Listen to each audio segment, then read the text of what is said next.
Maybe I'm old-fashioned, feeling like I do. Maybe I am living in the past, but when I meet the right one, I know that I'll be true.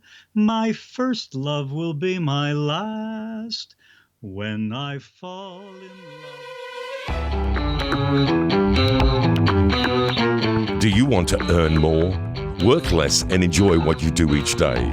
It's no secret, it can be done. This podcast with Dr. T will not only educate and inspire you, it will also teach you how to do more and be more with the time you already have. It will be like a shot of adrenaline straight into the heart of your business. Here is your host, Tyson Franklin. Hi, I'm Tyson Franklin and welcome to this week's episode of It's No Secret with Dr. T. Now, my guests today are all the way from Sarasota, Florida, and they are Poppy and Geoff Spencer. And they are relational experts or relationship experts. And they're also the author of a book called 1 Billion Seconds. There's still time to discover love. And I think there's going to be a lot of love in the studio today. Now, today we're going to be talking a lot about relationships, not just at home, but also in the workplace and how you can understand and get more out of those relationships. So Poppy and Geoff, thank you so much for coming on It's No Secret with Dr. T. How are you doing today? Good, thank you. Hey, how's our great friend down under? We still have to get to Australia. It's on our bucket list. It seems to be that seems to be the way with everybody in America wants to come to Australia, but everybody looks at the island just seems too far away. It is a long ways. What I love about social media, just the whole online presence of the world these days, is how people meet. And we had a mutual friend, Catherine Kemp-Guylay, which is how we actually connected. Sure, right. And that's why I always tell people, try and connect with as many people as you can socially all around the world, because you never know where it's going to actually take you and who you're going to meet through that process. Anyway, Poppy and Geoff, let's get on with it. You are relationship experts. What is a relationship expert? We help people with their relationships. And the reason we got into this business, as you mentioned, the 1 billion seconds, Poppy and I have an interesting story. We got separated, college kids who just blew it because we didn't have the communication skills, the maturity to communicate and understand and share all the right things. We got split up for 32 years, but the very good news is we found each other again 8 years ago and put it back together again. And through that whole process, we realized all the things we'd done wrong in our relationship and our communication and lack thereof. And we said, you know what? Upon writing our book, we said, we need to do this professionally. We just know too much about this, Tyson.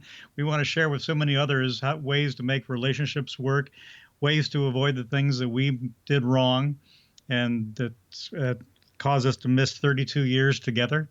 So that's one of the things that we really pushed on, was making sure that we could help others. Okay, there's a TV show on at the moment in Australia. It's coming out very soon, and it's bringing people who have parted ways for a number of years, and they're trying to bring them back together again. I don't know if they have it in the US. I assume they probably do.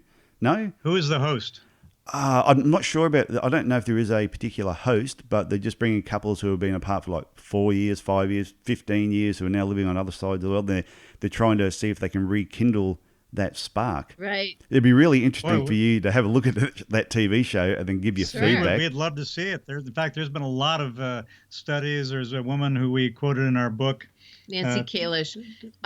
She wrote a story about rekindled love, and she talked about the viability of a relationship that lasts after a second marriage and a third marriage. And the numbers are not good. The numbers aren't good for communication and relationships. Yeah, we were stunned when we were doing this research that first marriages, their average marriage fails 52% or so are failing. Yeah, I was in the 52%. Yeah, well, so are we. And the second marriages, the odds are worse. In the 60s. It's like 60%. In the 67 some percent. Third marriages, even worse. There's only one exception to this whole rule, and there is 98% success rate when you refind your first love. Oh, right. Okay. Well, I think my first love was my second marriage, even though we'd never met before. So yes, in another life.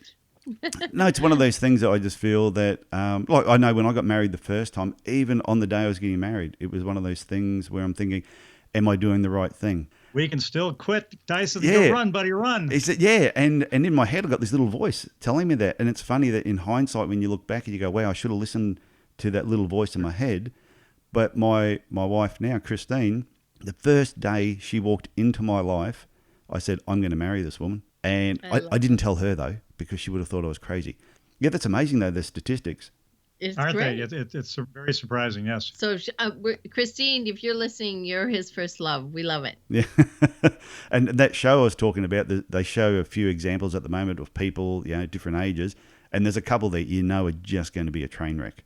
You just know it's going to, Yes. you know it's going to end badly, because if everything ended well, I don't think it'd be a TV show. Right. Yeah, that's one of the things that, Poppy and I wrote about this in our book extensively, too. The only reason we split up was this lack of communication and misunderstanding. There was really nothing wrong, okay? Other folks that broke up, it was often because it was never good from the beginning. They were arguing all the time. They had all kinds of things. There were barriers right from the very get-go. And so the same barriers, the same problems are probably going to exist to some degree. So with us, there were really no barriers besides just a tiny age difference that had Poppy graduating a year ahead of me, and we just screwed it up because we didn't know how to handle that transition. I've seen that a lot. I've seen that a lot with people. It's because of distance. So that's what you're saying is if it was really ugly in the relationship, then getting back together 30 years later is probably not going to be a good idea. It'll probably be the same, right? Probably the same problems, the same personalities, the same dynamics will probably still exist, Tyson, yeah.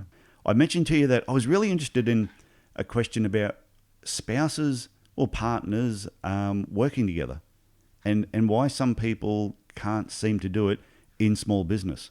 I think it's a great thing, and we've actually worked with several companies, mom and pop, business owners that work together, and some of them say it's really super hard work. It's hard to do that. It's hard to separate, and then they have little secrets that they do to help detach from the workplace and then into the home place. In fact, we interviewed someone just a few weeks ago on our podcast about a husband and wife team that are together but apart, and the secrets that they use to keep their marriage heart healthy. Okay, you just mentioned your own podcast. What can you just mention the name of the podcast so people want to go and check it out? They can. It's called The Relationship Restaurant, and we talk about serving up a menu of heart healthy communication. And I was actually on your show, which was that was fun. It was so wonderful. It was a banner day for us too, Tyson. That was a lot of fun. Even my wife was going, you were on The Relationship Restaurant. What do you know about relationships? And I went, because we have a perfect marriage, Christine. I'm a wonderful husband. Yes. If I do say so myself. Yeah, all of a sudden she thought it must have been a comedy show. So what you were saying there about people working together is some of the problems, though, if people work together, they're both doing exactly the same job in the business, and therefore they're like fighting over who is the boss. They don't fight over who's the boss. So, because one of the things that we encourage them to set up ahead of time is what is the hierarchy? Who makes decisions from everything from the financial, the marketing, the sales. And so they have that really laid out clearly. And they also make a concerted effort not to discuss business once they get home. Or if they do, there's a timeline. That's often one of the hardest parts is to do that separation, to leave it behind and have more normalcy again at home, and that's why it's often good to have an office at the home. In fact, we're doing this. We're in a separate room where we have our recording studio. Yeah. And then we leave the recording studio after doing this, and now we are home. So there's a clear definition of where you're working and where you're not. Okay. And I think I was just going to say, I think for us, because we had 32 years apart, or 1 billion seconds, the name of our book. Yeah.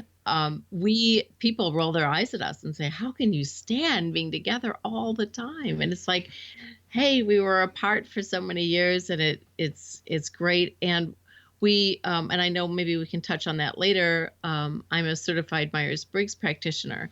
So we know each other's Myers-Briggs type. That really super helps with people in personal and professional relationships. Yeah. So often, Tyson, people aren't really aware of both their Myers-Briggs And even simple things like love languages. That's another topic we get into. There's 5 different love languages that people use and share in how they communicate.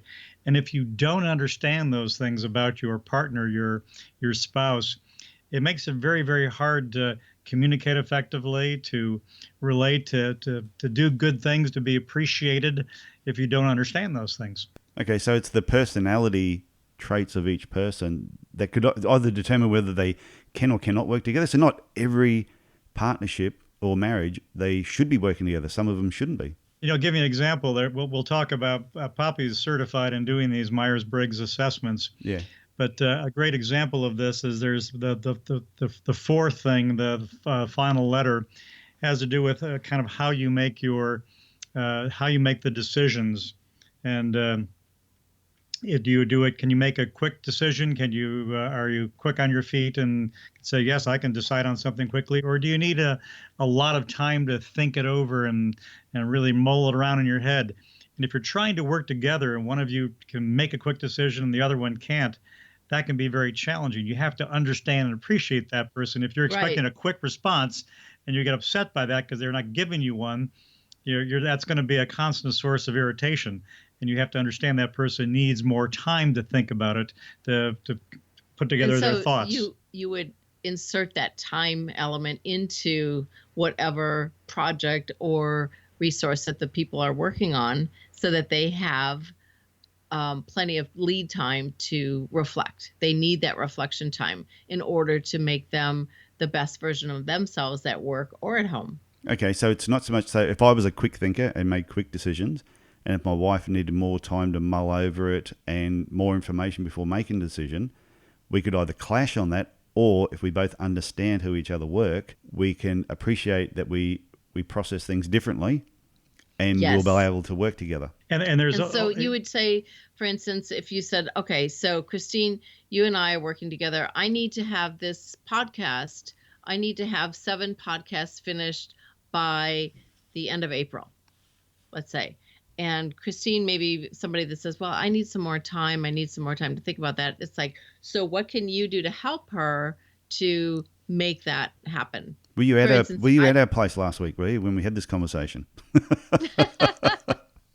And it's also, there isn't a right or wrong on these things. Right. The person who makes fast decisions doesn't necessarily make good decisions. Oh, no, I agree. It might be very important for you to take more time. So it's important for you to appreciate the other one's position, respect that, and make the best of both of your 2 skills to make the best possible decisions together. Right. Yeah, and it's funny that you talk about the podcasting, because every now and then we will not have an argument over it, but it'll be, I'll go, so can you keep the noise down? I'm just getting ready to do a recording.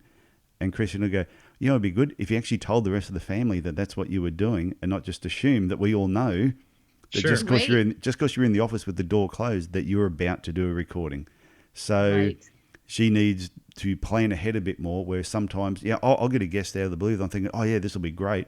I don't tell anybody and I just do it. You need to have one of those little lights outside of your room that says you're on the air, Those little flashing. That is exactly what she told me. Why don't you put something out the front of the room that lets us know? Because I could be talking to you now, and if I don't tell anybody, because I forget to tell people, then all of a sudden... You should bring Christine in there. Bring her in here and let us give her a round of applause for her. But the good thing is, like I said, Christine and I worked together for almost 20 years, and we never had an argument at work. We had different opinions, but we also had different roles at work. Right. And sometimes they're well defined. I think that's the key, is that you have well defined roles. Yeah, and they were very well defined. So sometimes we would even go to work in 2 different cars, because even though we were going to the same destination, I may have needed to be there 15 minutes earlier. So there was no need for Christine to come in with me, or I may have had the morning off and wasn't going in until the afternoon. But some days we would get in there around the same time, be there for 8 or 9 hours together. We'd come home, and then I would say, how was your day? And we'd have a conversation about work, and people would sit there going, you guys are nuts. Well, not nuts at all. It's a good debrief on how you felt about the day. That's a good, healthy thing. Because I might have been behind the scenes doing stuff.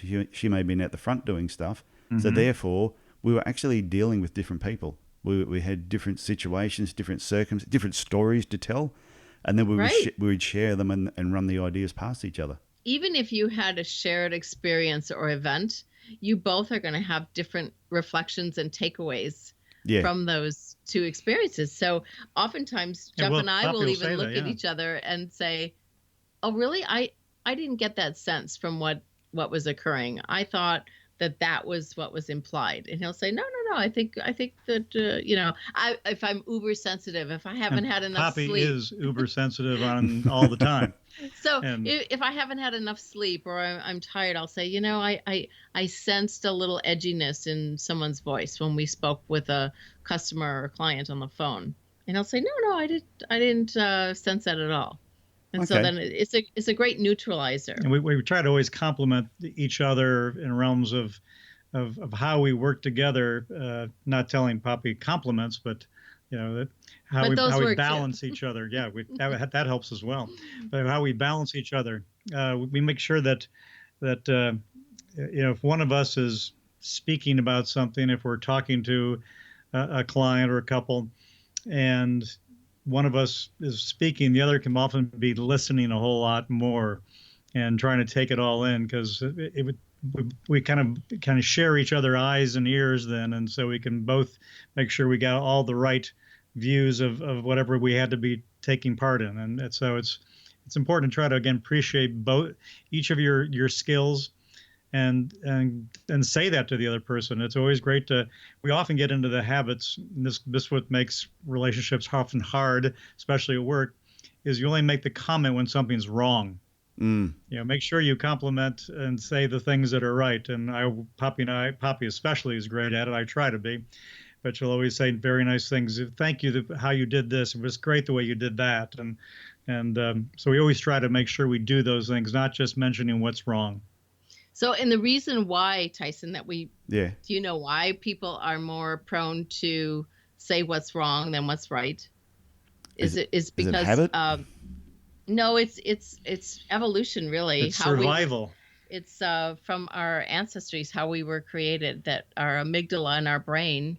I used to teach this in my in my psych classes to my students, is that we are 4 times more likely to observe and feel and experience negative thoughts to every 1 positive thought. So this 4-to-1 ratio, we have to work like quadruple time to override a positive thought for 4 negative ones. It's the caveman thing. We're always worried about the next animal that might eat us. That's kind of where it comes from. The saber-toothed tiger is around the bend, but we have emotional saber-toothed tigers in our workplace and in our personal lives too.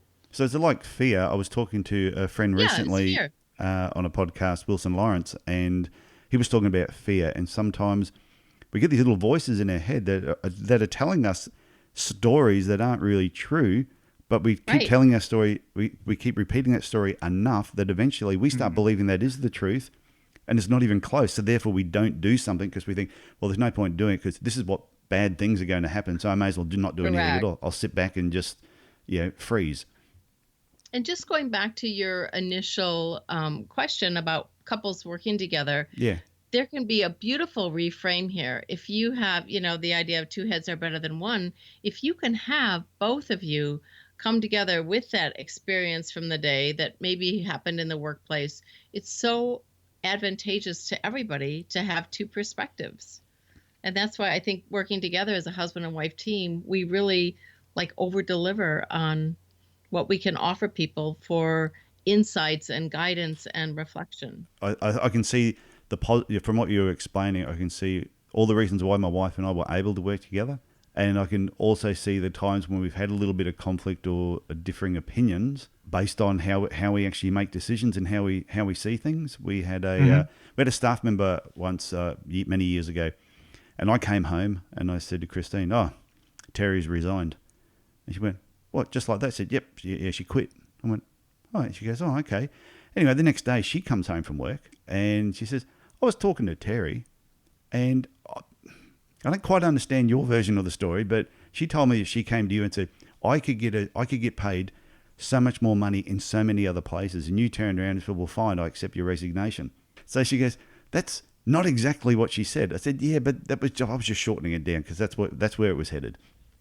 So, Wow. and she did end up leaving, but it was just how we, like, I interpret things very, very fast and just Right. make decisions, whereas my wife will take a little bit more time, take in more information. And I agree that her Right. way is probably the better way than how I handled it. No, because there are times where we need to make a decision very quickly, And so the Myers-Briggs, if your listeners don't know yet, Yeah, I want to talk how about that, people- the Myers-Briggs test.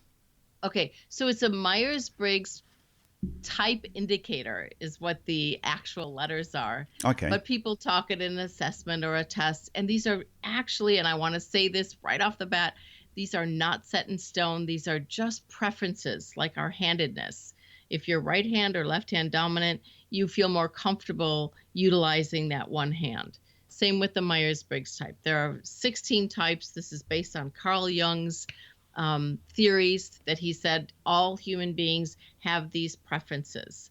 And he said the first one is the opposite pairs is extroversion versus introversion. It doesn't mean that somebody is always an extrovert or an introvert. It just means that that person is more comfortable being approached by people that way. Okay. So when we work with someone who's an introvert, both of us have a preference for extroversion. As I think you do.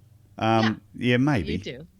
Yeah, like It might not be very clear or strong, but you probably can go both ways, and we can too. yeah, it depends. It depends on the situation. So when I first meet people inside, I don't want to actually talk to people.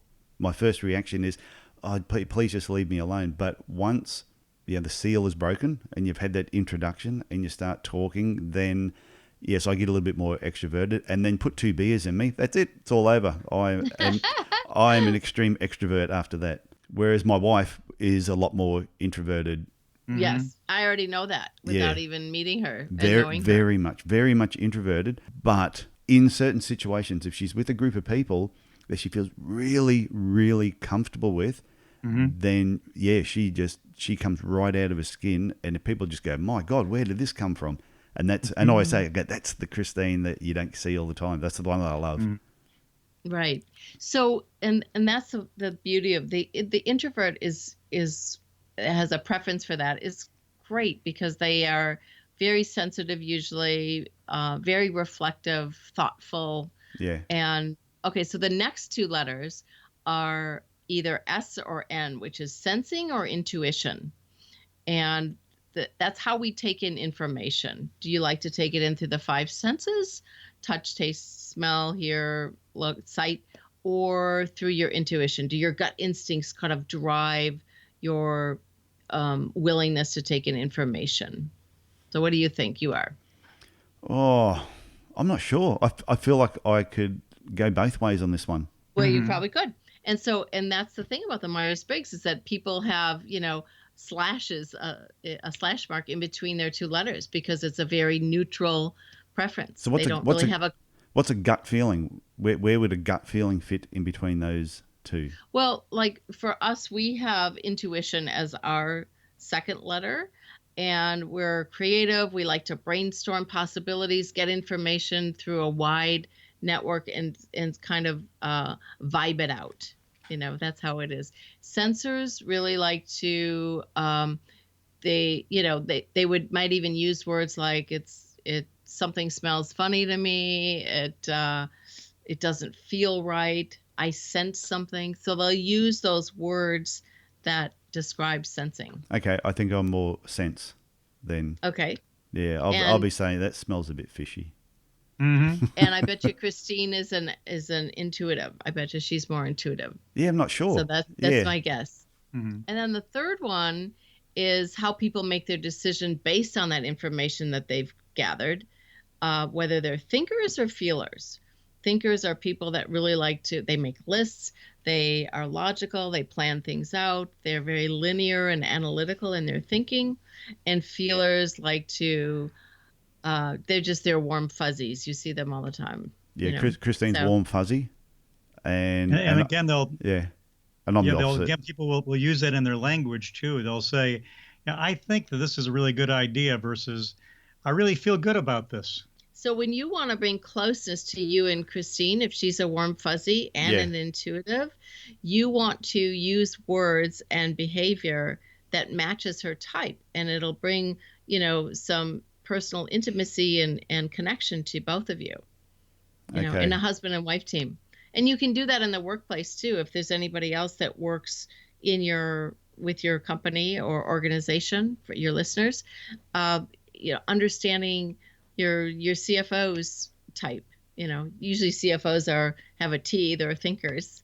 They're very analytical. But if you could understand your coworkers or your partner's type, it'd be really good. And then the last one we already talked about is when people like to make decisions. When are they comfortable making decisions? And we have a couple of kids that need a lot of lead time to make decisions. And so we're like you, Tyson. We like to make decisions like that. And so the kids are like, "Oh, yeah, it does." Mm-hmm. And so if you expect a fast response, you'll get a big pushback often. So you just have to be a little bit more patient, and you say, "Okay, by Friday, here's a couple of things that I'd like you to be thinking about. And if you could give me an answer by, in 3 days, I'd really appreciate it." My wife always says to me, sometimes I'm too blunt with my answers. When, like the next door neighbour might come over, for example, and say, "Hey, I'm rebuilding my front fence. I was wondering if you'd like to get, would you like to give me a hand over the weekend?" Okay, no. And I walk away. And Christine will go, "You could have been a bit, but no, I'm busy." And I said, "Well, he asked me a yes or no question. Do I want to help him build his fence?" No, I don't. So yeah, Poppy and I had the same thing happen yesterday. She goes, "You want to help paint our kids' family room?" I was like, "No." It didn't work though. I still ended up painting. Well, my daughter, she had a dance concert on the weekend, and she said, "Daddy, do you want to come to the dance concert on Sunday?" I went, "No." I said, "But I will, because I love you and I know that you'll like it if I'm there." Mm-hmm. And she says, "I can't believe you said no." I said, "Well, you asked me a yes or no question. I'm going to give you, do I want to go? No, I don't. But you're my daughter. I love you. I'll be there." And then I looked at Christine, and Christine's just shaking her head. She's just shaking her head like, "Can't believe you said that." Yeah, and I said, don't ask me, because I'm going to be there anyway. No, I think that's there's something to be said for that honesty. Yes, Christine's shaking her head, but she did have a smile on her face. Correct? Sort of. Yeah, sometimes. Not always. So with the Myers-Briggs, it's not a test. What'd you call it? It's actually called the MBTI, the Myers-Briggs Type Indicator. Type Indicator. So and it's just a preference. These are not set in stone. And the other thing is you develop those less dominant traits.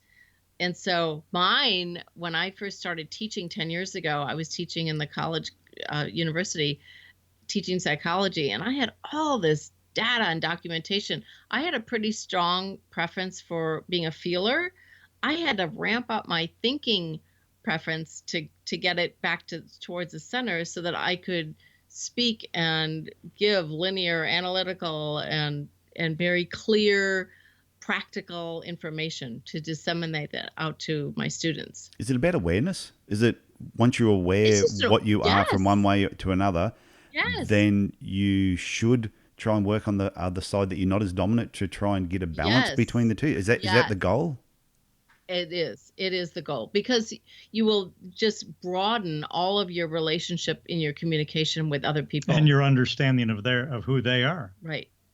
So like when I was working as a therapist, I was working as an art therapist, and I had many students who typically had a really super strong preference for introversion. Yeah. So I would literally sit back. I would have arm's length, connection with them. I would speak softly. I would be quiet. I would pause. I would reflect. I would not ask too many questions. But if I were talking with Geoff, I would be like, "Hey, how are you? Hey, let's go." Because I'm just like that. So. Yeah. So you have to adapt your communication. And as you know, 93% of how we communicate is body language, facial expression, and intonation in our voice. So you always have to scale down and sort of filter what you say, unlike what you just did with your daughter this weekend. But when you were talking about like introverts and extroverts, is it something that you can develop as you get older, as you get more mature and more experienced? Because I do recall myself, like I managed to get through primary school, high school, and university without ever getting up and doing a public presentation or a speech. I flew under the radar. I was absolutely terrified, but put me in a social situation, I wasn't too bad. So I had to try and learn to get better, to get out of my shell and be able to speak in front of people. That's exactly. You had to learn that. You had to develop that skill. Right. Yeah. Whereas my daughter, who she's 13 now, but from the time I can remember, she's never had a problem getting up in front of people, doing a speech, doing a dance concert, doing anything. But then you put her in a social situation and she's the exact opposite. She is an introvert in a social situation, and it takes a long time for her to sort of warm up to people. But a lot of actors are that way. And because she is comfortable and proficient in her skill. Yeah. So she's comfortable emoting and being, she's comfortable, and she has the knowledge and security that she's good at what she does. Okay, so I heard you say a word then that I thought was cool, skill. So some of this is a skill that you need to develop. So she knows that getting up and talking in front of people, that's a skill that she has, so has no fear doing it. Right. Whereas talking to a group of people that she's never met before in a social situation, she doesn't yet develop that skill. Right. Right. And maybe one-on-one, it would be a little easier for her if she just started, training wheels on, just start with a small group of people or one or two people, and then you can broaden that. I mean, we just presented to 250 people the other day. They were mostly strangers in a big speaking event, and we had a blast. It was very comfortable. We love doing it. We have a great time doing it. One of the things that I've been doing this for years, speaking in front of large groups, and I enjoy it. One of the things that I do to make it very easy and very personable too, is before I present, I actually walk around and meet a lot of the people in the audience. This is a great skill. And you start talking, and you mention things you're going to talk about. They might share a couple of things that they want to hear about. You ask them those little things, and then when you get back up there, then you can refer to these people. And my friend. Tony over there said he'd like to hear about this. And so you've already engaged the audience, and they feel like you're already attached to them. And you always also, I do a lot of singing as well. It's one of the things that I enjoy doing. And people always say, how can you just get up there and sing in front of these people, with no accompaniment or anything? And I always tell them, it's like, if they can tell that I'm having a good time, if I'm enjoying doing it, they'll enjoy listening. So you're asked to sing, or you just out of the blue, you just start singing?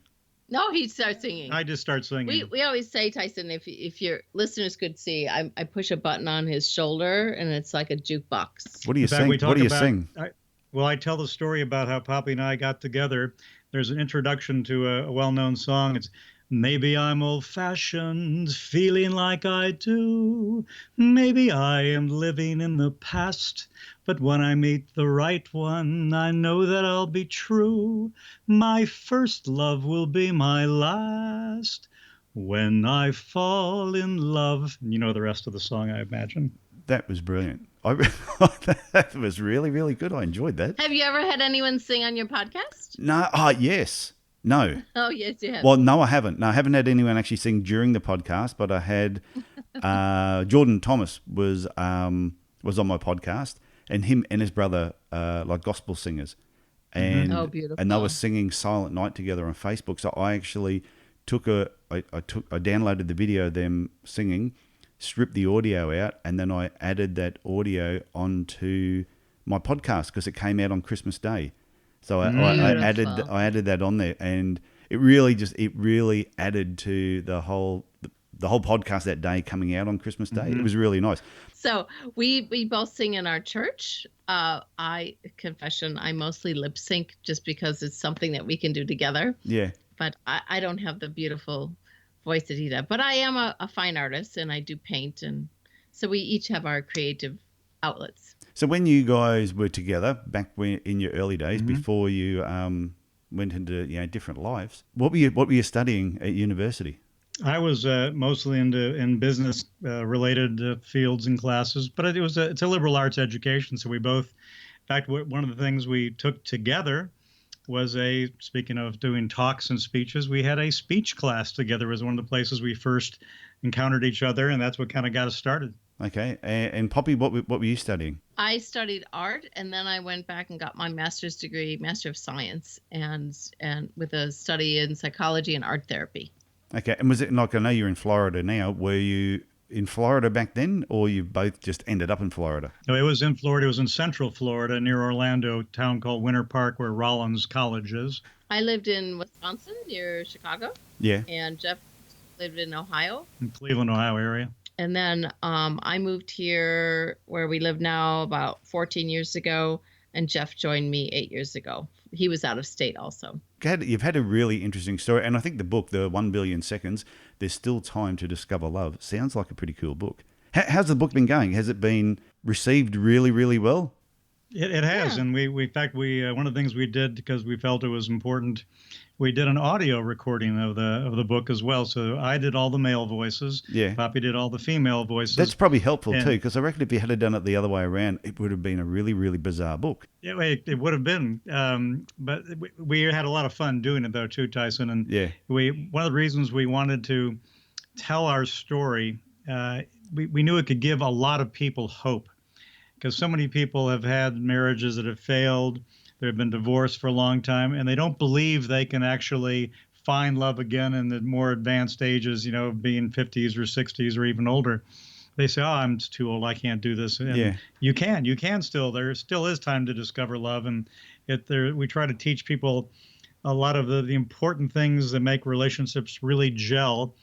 And I know one of them is great communication skills, and we've developed a tool that we talked about earlier, our emotional clock. Yeah. As kind of a visual help to help people to point at this thing. It's an analog looking clock, and each of the 12 time settings are unique emotion. Okay, and essentially the right side of the clock are all the negative emotions that grow and grow, and things get worse and worse when you don't communicate, when you don't share how you're feeling.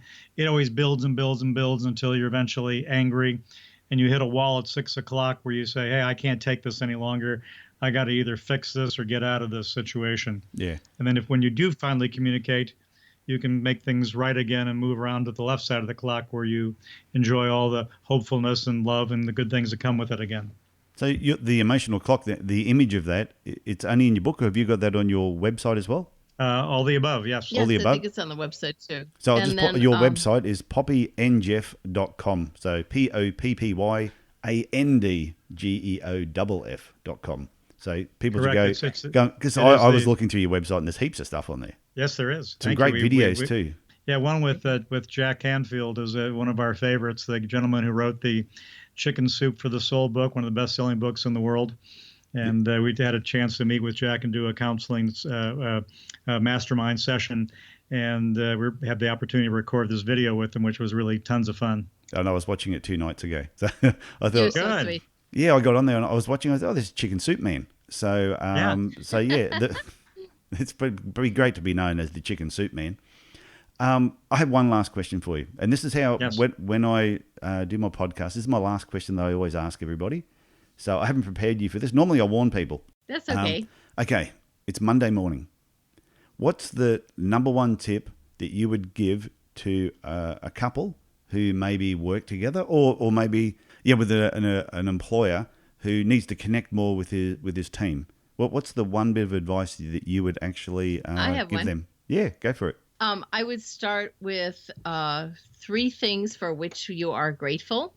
We used to do that every day. We've been a little lax lately, but it's when you start your day with gratitude or affirmation for either something for which you're grateful or to affirm to someone else something for which you appreciate or are grateful for, it absolutely sets the tone for the rest of the 24 hours. I totally agree. And I would say, especially in a work environment, because, again, so many of us regularly hear what's wrong, what we haven't done correctly in our jobs. Those are the things that often get pointed out. it's so important to point out all the things that people are doing right and just don't take those things for granted, because that's where you get in trouble in almost all relationships, especially work, when you say, hey, you're doing a fabulous job here, by the way. I don't know if I've told you recently, but you make it so easy for the rest of us. A receptionist at an office, you're our front door, and every customer I talk to just always makes a compliment about your receptionist is so great. She's got such a great attitude. I just love calling a company where someone's so bubbly and cheery. So and it really is, you can ask yourself that question in the morning as you're driving to work or as you're turning to have coffee with your spouse. What is one thing that I most value about this person? And then form that answer in your mind and then share it with that person. It's so powerful. Yeah, we don't do that. So I think that is fitting advice. So if people want to find you, like I said before, it's poppyandgeoff.com. But on Facebook, people can connect with you on Facebook as well on Poppy and Geoff Relational Experts. That's the Facebook page. Are there other places that people can find you? Instagram, Poppy and Geoff, and on Twitter, we're Relational A-Team. And that's relational, not relationship. It's relational. Right. It's too many characters for Twitter. We had to make it short. So, Poppy and Geoff, thank you so much for being on Thank It's you, No Secret with Dr. T. This has been great. I've loved getting to know you guys, and I really got to thank Catherine for connecting us. Yes. Absolutely. And we now, when you leave today, when you go out that door, what is the one thing that you're going to tell Christine that you most appreciate about her? Well, she's not home right now. She's gone off to work. So as soon as I get off here, I'm just going to send her a text message and just say, there you go. Say, I love you. No, something you appreciate. Something you want me to I love you. Okay. I love you. And I appreciate your warm smile every morning. Okay. And what did she do today that you appreciate about her? What did you do today? It's so specific. I see. Now you're putting me on the spot. Now I can edit this. Well, you can think about but it. I won't. He's in a cold sweat. I can tell. I know. You can see. We've got a video going here. I'm sweating now. Just think about it and just say, okay, I love you. I love your warm smile. And today I am so grateful that you did, and then blank. Fill in the blank. And then fill in the blank. Okay. I'll have to give that some thought. Right. Is it supposed to come to me straight away? No. The pressure's off then. Yes. Just so you do it. And okay. We're gonna hound you before we go to bed. We're gonna write you. I will definitely send you an do email. it. I will do it because if I don't do it, then Christine will probably jump on the podcast page and start putting comments. He didn't do it. It's all lies. So, guys, Tyson, thank you so much. No, this has been great. Okay, thank you. Thank you. All right, thanks so much. Bye. Well, I hope you enjoyed listening to Poppy and Geoff today. When it comes to being a relationship expert, I think they definitely qualify. They've gone through so much yourself, and their wisdom in relationships is amazing. And the three things that really stood out to me, first one, when they were talking about good relationships in business, are built on understanding and appreciating each other. And that's whether it's with your spouse or just the other people that you work with.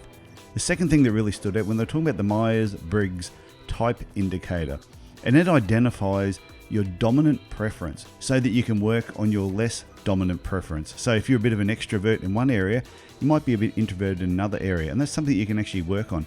The idea, though, is just being aware that you are dominant in one area than in another, so it gives you something to actually work on. And the third thing that really stood out was about adding value to the people that you work with by sharing with them what you value most about them each day. I think that's a great idea.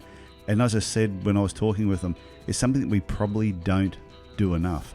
But I intend to do it more often. So my guest next week is Dr. Fern Caslow from New York City, aka Dr. K. Now, she's a clinical psychotherapist, which we delve into and learn a lot more about. But she's also an author, and she's a business and branding consultant. And she deals with like the top 1% of business people in New York City, which is pretty cool. What she shares during our conversation is amazing. Here's a little snippet of what's coming up next week. And instead, if you can reframe it, turn it on its head, and say, what positive reason do I have for doing that? If I'm not as productive as I think I should be or as I want to be, or if something just is not going as well as I want it to be, what could be the positive reason that I'm kind of screwing up? It kind of can look like a screw up, but sometimes, in fact, usually it's a perfectly executed unconscious resistance or an unconscious behavior. I know already you're going to absolutely love listening to Dr. K, and some of the things we talk about is going to make you look at your business and the way that you handle certain problems and issues completely. You're going to view it a completely different way. Believe me, you need to tune in and listen to Dr. K next week. Before I sign off, I just want to say, if you've been enjoying the content of this podcast, please share it with your friends and family. Tell them that this podcast exists. Now, if you want to give me a review on iTunes or another podcast platform, that's great. But you know what? I don't care if you don't do it. What I do care about is if you like the content, is sharing it with your friends and family. The more people that listen to this show, the better. And I get an absolute buzz out of it when I see the numbers of the people that are actually tuning in now and listening to my guests, because I think my guests share so much value every single week. Okay, I'm going to cut it short. That's all from me. Take care of yourself, look after your family, and I will talk to you again next week. Bye for now.